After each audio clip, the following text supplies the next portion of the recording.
Friends, you are welcome to Edu Search again. NATO आज का topic है north Atlantic treaty organisation. जब से रसिया और यूक्रेन का वॉर स्टार्ट हुआ है तब से नाटो कुछ ज़्यादा ही चर्चा में है, तो उसके बारे में हम देखेंगे अच्छे से, क्योंकि हमारे प्रीलिम्स और मेंस दोनों के पर्सपेक्टिव से एक इम्पॉर्टेंट टॉपिक बन जाता है 2023 या 2024 के एग्जामिनेशंस के लिए। तो why in news NATO summit was had recently in Madrid Spain. कहाँ पे हुआ है? स्पेन की मैड्रिड सिटी में इसकी अभी एक समिट हुई है, इसीलिए चर्चा में है। रसिया यूक्रेन वॉर के बीच में, रसिया यूक्रेन वॉर चल रहा है उसी टाइम पे ये हुई है। तो सम की आउटकम्स, इसमें क्या ऐसे परिणाम निकल के आए हैं जो यहाँ पे दिए गए हैं, हम डिस्कस करेंगे। क्या इंपॉर्टेंट रिजल्ट्स हैं, तो आउटकम्स हैं। फर्स्ट है स्ट्रेटेजिक कॉन्सेप्ट 2022। पहला क्या निकल के आया? स्ट्रेटेजिक कॉन्सेप्ट निकल के आया है कि इसमें क्या है। So it is NATO's guiding document which reflects the emerging security reality। तो पहला इसमें ये बोला गया है कि ये जो नाटो है इसके लिए रसिया एक डायरेक्ट थ्रेट है और उनको इसके लिए तैयार रहने की ज़रूरत है कि रसिया के द्वारा इस तरीके का कोई भी अटैक और किसी कंट्री पर किया जाता है तो उसके लिए वो प्रिपेयर्ड रहें और उसके लिए वो काम करें। सेकेंड है, इस बार क्या हुआ है कि चाइना को भी इसमें पहली बार एड्रेस किया गया है एक थ्रेट के रूप में, कि चाइना भी एक आगे थ्रेट हो सकता है, तो उसको एड्रेस किया गया है। थर्ड है इंक्लूड्स अदर चैलेंजेस, जैसे कि टेररिज्म है, टेररिज्म में इस पर डिस्कस हुआ, साइबर सिक्योरिटी है ना, और हाइब्रिड अटैक्स हैं, इन पे भी डिस्कशन हुआ है। हाइब्रिड अटैक्स का मतलब है कि डिफरेंट टाइप ऑफ अटैक्स एक साथ में हो जाना। टेररिज्म आप जानते हैं, साइबर अटैक आप जानते हैं। मैरीटाइम सिक्योरिटी पे इसमें भी बात हुई है, जैसे अटलांटिक रीजन है या उसके आसपास का जो मैरीटाइम रीजन है उनका, तो उसकी भी सिक्योरिटी को स्ट्रेंथन करने के लिए इसमें बात की गई है।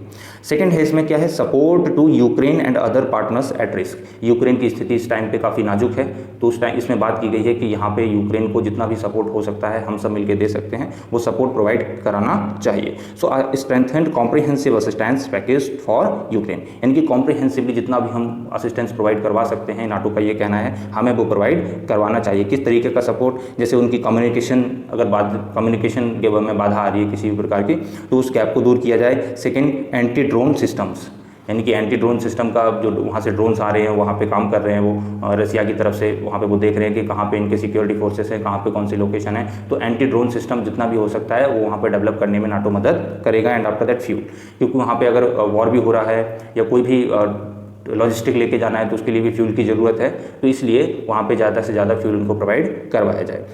थर्ड है adapting the alliance to emerging challenges, यानी कि आगे जो चैलेंजेस हैं दुनिया फेस कर रही है और जो आएंगे तो उनके लिए भी नाटो बोल रहा है कि हमें तैयार रहने की ज़रूरत है। पहला है ग्रीन हाउस गैस एमिशंस। तो नाटो ने ये बोला है कि वो 45% ग्रीन हाउस गैसेस को कम करेगा 2030 तक और 2050 तक वो नेट जीरो को अचीव कर लेगा। यानी कि कहने का मतलब है कि जितनी भी ग्रीन हाउस गैसेस रिलीज हो रही हैं उतना ही उनको ख़त्म कर दिया जाए। तो वो ओशन में किया जा सकता है या प्लांट्स ट्रीज वगैरह लगाए जाते हैं तो उनके थ्रू भी वो अब्जॉर्ब की जाती है। तो इस तरीके से नेट जीरो एमिशन को 2050 तक अचीव करने का इनका टारगेट है।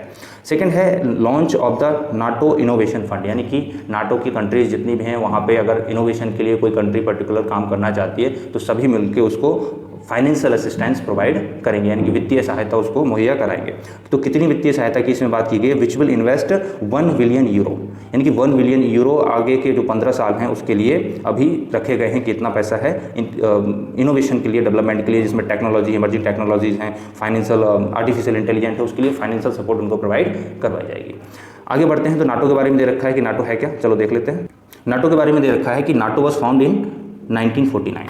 नाटो कब फॉर्म हुआ था? तो 1949 में ये फॉर्म हुआ था।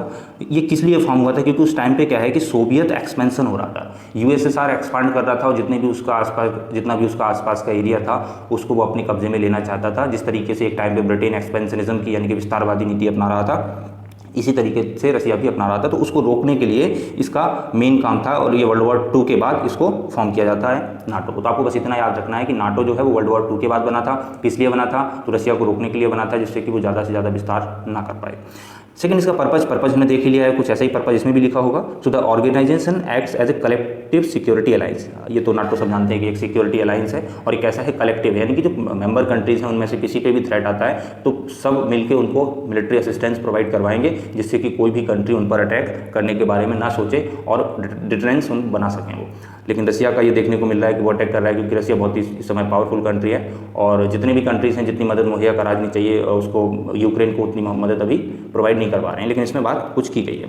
सो providing mutual defence through military and political means if a member state is threatened by an external country, जो भी हमने डिस्कस किया। इसका एक आर्टिकल 5 है, उसमें ये सब मेंशन किया गया है। इसको यूएसए के द्वारा बोला गया था कि इसको हटा दिया जाना चाहिए, जब उसके यहाँ 9/11 का अटैक 2001 में हुआ था उस टाइम पे। अब है फाउंडर्स इसके कौन थे, तो स्टार्टिंग में इसके 12 मेंबर कंट्रीज फाउंडर्स थे। तो फर्स्ट है United States, United Kingdom, Belgium, Canada, Denmark, France, Iceland, Italy, Luxembourg and Netherland, Norway and पुर्तगाल। ये इसके क्या है, फाउंडिंग नेशंस थे, फाउंडिंग कंट्रीज थी। And after that what is given here, that is कि Finland and Sweden are on the cusp of joining NATO, यानी कि फिनलैंड और स्वीडन है वो भी नाटो को ज्वाइन करना चाहते हैं और आगे भविष्य में उसको ज्वाइन कर सकते हैं। अब story of NATO expansion, NATO का एक्सपेंशन कैसे हुआ, पहले फाउंड हुआ 1949 में, उसके बाद फिर इसका एक्सपेंशन हुआ, तो किस तरीके से एक्सपेंशन हुआ वो यहाँ पे अच्छे से आपको समझा रखा है। तो the Soviet Union responded to NATO by creating its own military alliance with 7 other eastern European communist states in 1955 dubbed the Warsaw Pact. यानी कि वॉर्सो पैक्ट जब हुआ था तो उसमें क्या है कि सोवियत यूनियन उस टाइम पे जो यूएसएसआर था उसने एक मिलिट्री अलायंस बनाया था, ठीक है। तो but after the collapse of the Soviet Union in 1991, 1991 में क्या हुआ, आपको पता होगा कि कोल्ड वॉर चला था, एक तरफ रसिया था, दूसरी तरफ आपका यूएसए था। तो दोनों के बीच में जब कोल्ड वॉर चला तो उसका कोलैप्स हो गया यूएसएसआर और वो डिसइंटीग्रेट हो गया। And after that Warsaw Pact क्या बन गया, नाटो बन जाता है। और जब वो नाटो बन जाता है तो बहुत सारी ऐसी कंट्रीज थी जैसे हंगरी है, पोलैंड है, बल्गारिया है, एस्टोनिया है, लाटविया है, तो वो भी रसिया का साथ देना छोड़ देते हैं और उससे वो अलग हो जाते हैं। So the most recent additions were Montenegro. NATO में कौन कौन से जुड़े हैं अभी हाल ही में, तो एक 2017 में मॉन्टेनेग्रो जुड़ा है और 2020 में मैसेडोनिया जुड़ा है। तो आपको मैसेडोनिया बिल्कुल अच्छे से याद कर लेना है क्योंकि ये हाल ही में जुड़ा है 2020 में, और प्रीलिम्स में अगर क्वेश्चन पूछा जाता है तो ये आ सकता है। So bringing the total number of NATO members states to 30। अब कितने मेंबर्स हो गए इसमें, 30 मेंबर्स हो गए। और नाटो में एक चीज़ बहुत अच्छी है कि उसमें ओपन डोर पॉलिसी है। ओपन डोर पॉलिसी का मतलब है कि कोई भी यूरोपियन कंट्री उसमें अगर चाहे इच्छुक है तो वो मेंबर बन सकता है। सो आगे हम देखते हैं इसके बाद।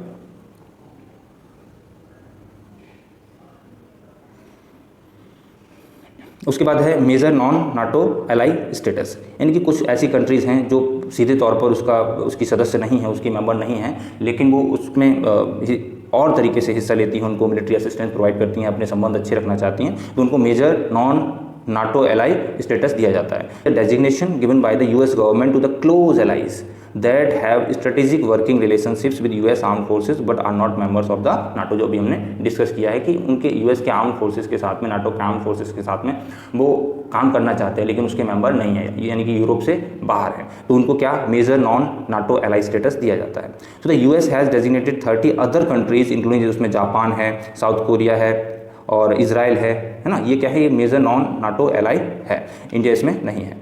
यानी कि जो नॉन नाटो कंट्रीज़ हैं जितनी फैसिलिटीज़ उनको मिलती हैं उससे ज़्यादा इनको मिलेंगी जो major non NATO ally status रखते हैं। अब उसके बाद दे रखा है relevance of NATO in contemporary times, यानी कि आज के समय में नाटो जैसा ऑर्गेनाइजेशन है इसका क्या महत्व है, तो वो हम देख लेते हैं। पहला है to deal with a rapidly changing security environment, यानी कि आज बहुत सारे ऐसे ऐसे थ्रेट्स आ गए हैं जो बिल्कुल हटके हैं, जो सिक्योरिटी पर्पस से अगर देखा जाए, जैसे कि आपका केमिकल वेपन्स हैं, बायोलॉजिकल वेपन्स हैं, इसके अलावा बहुत सारी टेक्नोलॉजी मिसाइल्स वगैरह डेवलप हो रही हैं, तो उनको देखते हुए ये एक रैपिडली चेंजिंग सिक्योरिटी एनवायरनमेंट में ज़रूरी हो जाता है। So Russia's invasion of Ukraine, terrorism, ये वाला एक रसिया वाला मुद्दा भी चल रहा है, टेररिज्म है, ग्रोइंग ग्लोबल अनसर्टेनिटी है, अनिश्चितता का दौर है, कब कौन सा कंट्री क्या कर दे, किस पोजीशन पे पहुंच जाए, इकोनॉमिकली कितना स्ट्रांग हो जाए, कौन सा कितना वीक हो जाए, ये पता ही नहीं है कब कितना हो जाए, ये कैसा है, एक अनिश्चितता का दौर है। तो वो चैलेंज भी सामने है। More sophisticated and disruptive cyber and hybrid threats, यानी कि साइबर अटैक्स एक और जो हाइब्रिड थ्रेट्स हैं तो उनसे भी समस्याएं फेस करने को मिल रही हैं। And exponential technological change continues to represent a global security challenge and a threat to stability, यानी कि स्थिरता नहीं है, अस्थिरता का माहौल बना हुआ है, तो उसमें इस तरीके के जो अनिश्चितता है उससे लड़ने के लिए, उससे फाइट करने के लिए, उसके लिए तैयार रहने के लिए नाटो एक इंपॉर्टेंट ऑर्गेनाइजेशन हो जाता है। सेकंड है इसमें कि नाटो कंडेम्स रसियाज एग्रेशन, तो रसिया के द्वारा जो इस तरीके से एग्रेशन किया गया है, इंटरनेशनल लॉज का वायलेशन किया गया है, तो इसको नाटो ने कंडेम किया है, इनकी इसकी आलोचना की है। और आगे नाटो ने बोला है इसमें कि यूक्रेन की जो स्वतंत्रता है, उसकी जो सॉवरेनिटी है और टेरिटोरियल इंटीग्रिटी है, तो उसको बनाए रखने के लिए सभी कंट्रीज से बोला है कि जितना हो सके यूक्रेन को सपोर्ट प्रोवाइड करें। बता रखा है कि अफगानिस्तान की स्थिति बहुत ही नाजुक थी उस टाइम पे, वहाँ पर टेररिस्ट एक्टिविटीज़ काफ़ी ज़्यादा थी, तो उस समय भी नाटो ने वहाँ पे अपनी मिलिट्री डिप्लॉय करके उनकी मदद की। आगे है कि नाटो रिमेन्स ए की pillar in the fight against the Islamic state of Iraq and Syria. ISIS है, तो वहाँ पे जहाँ पे इसने अपना गढ़ बना रखे थे, तो वहाँ पर भी जाके नाटो के मिलिट्री ने पहुंची और उससे फाइट किया, तो आईसिस को भी काफ़ी हद तक न्यूट्रलाइज करने में इसने काम किया है। इसके बाद दे रखा है कि अभी तक का सबसे ज़्यादा सर्वाइव करने वाला इतना बड़ा कोई सिक्योरिटी ऑर्गेनाइजेशन है, इसके अलावा अगर आप नज़र डालें तो आपको दूसरा मिलेगा भी नहीं। और इसमें आगे बता रखा है कि इसकी टाइम के साथ मेंबर से बढ़ती ही गई है। अभी हाल ही में हमने देखा था कि 2017 में मोंटेनेग्रो इसमें जुड़ा था और 2020 में इसमें मैसिडोनिया जुड़ा था। तो इस तरीके से इसकी जो मेंबरशिप है बढ़ती ही जा रही है। सो सेकेंड है कि response to COVID. So NATO responded to the COVID-19 crisis by protecting military personnel, facilitating the airlift of critical medical supplies and harnessing resources to deliver innovative responses। तो इसमें बता रखा है कि जो मिलिट्री पर्सनल्स हैं उनको कोविड-19 से कैसे बचा के रखा जाए, है ना, और जहाँ पर भी ज़रूरी है वहाँ पर मेडिकल फैसिलिटीज़ एयरक्राफ्ट के थ्रू पहुँचाई गई हैं, या लॉजिस्टिक जो आर्मी का है या नेवी एयरफोर्स का है तो उसके थ्रू पहुँचाई गई हैं। तो कोविड-19 में जितनी भी मदद हो सकती थी वो इसने नाटो ने प्रोवाइड करवाई है। After that NATO's eastward expansion by key decisions taken at the recent summit point towards NATO's eastward expansion from Europe to Asia Pacific. So this highlights its ensuing role in establishing peace and stability in the Asian region। यानी कि अब ये कोई भी हो दुनिया की कोई भी दुनिया का रीजन हो, अमेरिका की पहुंच लगभग सब जगह है, तो अमेरिका एक नाटो का बहुत ही महत्वपूर्ण इंपॉर्टेंट हिस्सा है। तो इस तरीके से एशिया में, यूरोप में, कहीं पर भी किसी भी पार्ट में वर्ल्ड की अगर इनस्टेबिलिटी होती है, अस्थिरता का माहौल होता है, तो उस टाइम पे वहाँ पे नाटो मदद करने के लिए पहुँचता है, यूएसए पहुँचता है। And after that China has been named the NATO's document for the first time.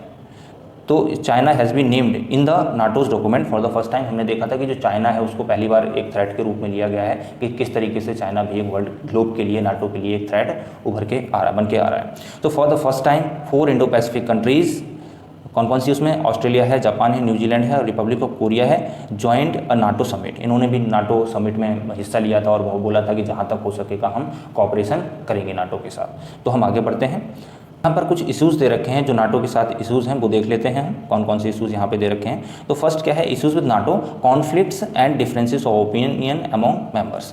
तो उसमें भाई दो व्यक्ति भी हों तो उनके बीच में भी मतभेद होते हैं, और कोई ग्रुप है तो उसमें भी कुछ मेंबर्स के बीच में मतभेद हो सकते हैं, लेकिन होने नहीं चाहिए। कि दुनिया का कोई भी ऑर्गेनाइजेशन बनता है, कोई भी क्लब बनता है, तो उनका क्या होता है कि एक सिंगल गोल होता है, एक गोल होता है, सबका कॉमन इंटरेस्ट होता है, तो उस पर ही काम करने चाहिए। लेकिन इसमें एक मुद्दा ये निकल के आ रहा है कि सबके कहीं पर इंटरेस्ट अगर टकराते हैं तो डिफरेंसेस देखने को मिलते हैं। तो NATO leaders have fundamentally different views about terrorism, Russia and European security.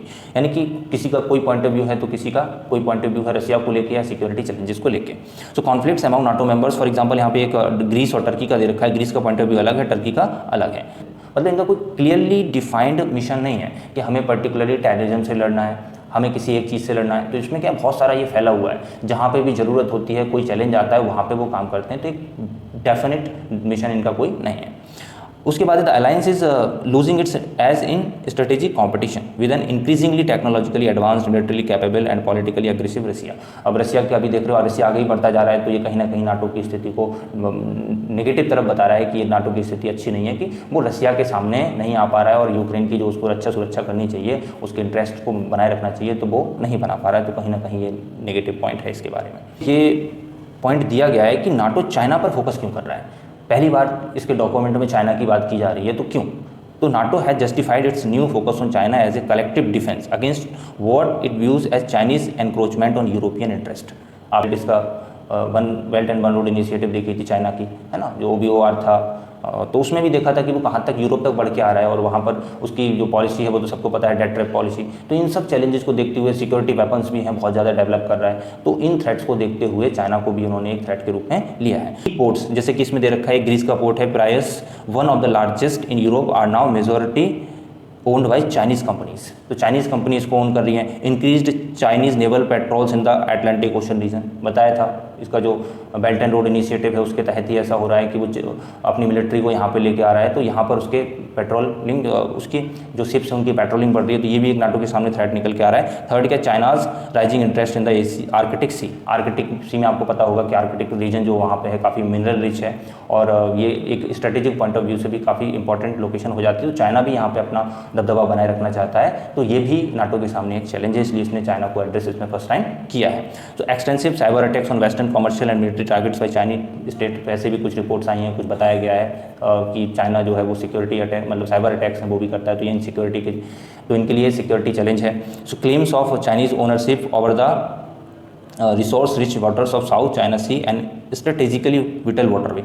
तो ये जो साउथ चाइना सी है उस पर आपको पता ही होगा, आपने सुना होगा कि चाइना अपना पूरा साउथ चाइना सी अपना ही मानता है, उस पर दावा करता है और उनको बार बार परेशान करता रहता है जो छोटे छोटे आइलैंड्स हैं। तो ये यूरोप के लिए, नाटो के लिए बहुत ही इंपॉर्टेंट, रसिया तक पहुँचने के लिए या और भी कंट्रीज़ तक, साउथ ईस्ट एशियन कंट्रीज़ तक पहुँचने के लिए एक इंपॉर्टेंट वाटरवे है, तो उसको भी देखते हुए ये मान रहे हैं कि चाइना उनके लिए एक चैलेंज है। इस तरीके से ये हमने पूरा टॉपिक डिस्कस किया। आई होप आपको अच्छे से समझ में आया होगा। अगर आपको अच्छा लगा तो चैनल को सब्सक्राइब करें और लाइक एंड शेयर करें। Thank you very much.